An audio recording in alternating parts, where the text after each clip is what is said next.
The concept of the long holidays in Europe with school came from an analogy between the field, agricultural field, and the mind.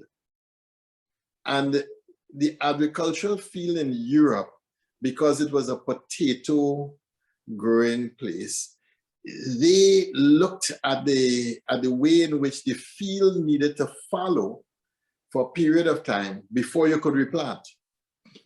And so they use that analogy to the brain of a child. And they say, well, if the field needs to follow and have nothing for a while, and then we replant, well, we need to do the same thing for our children in school when school started up in this big way. And so they set up their schools based on the brain needing time to be followed and no activity before replanting, before starting back information. Now, if you happen to come from a rice growing world, like China, for instance, they had a different take on it altogether.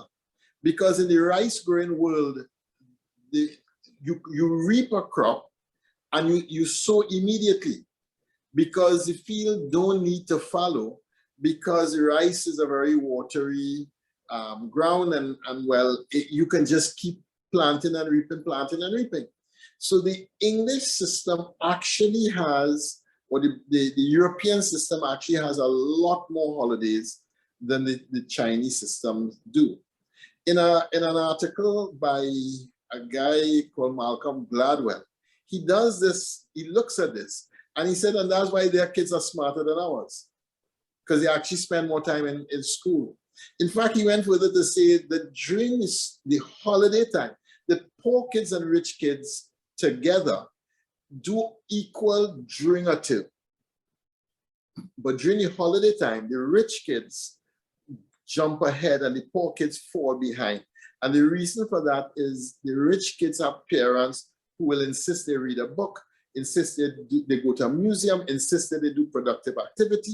And the poor kids end up watching a lot of television, mind wasting, and literally the mind atrophies during the holiday. And the difference in performance after 5 years of a child is simply because we have this potato mentality of the brain needing to follow, and it does not.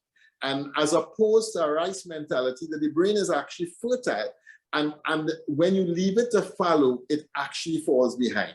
So I hope that answers your question, Dika. You know, I feel this Archbishop was planning for me, you know.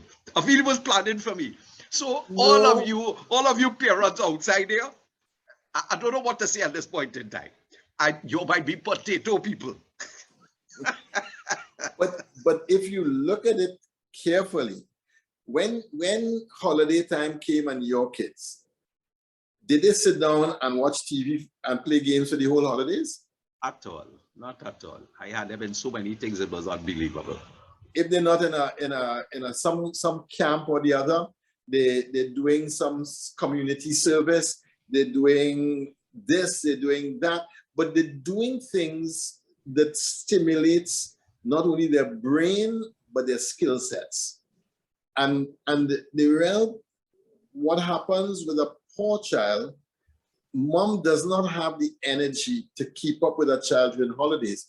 So they push back and rock back on a television set, on some game, on online games that they have online, and on time wasting, which means that the brain, rather than growing, is gone into atrophy.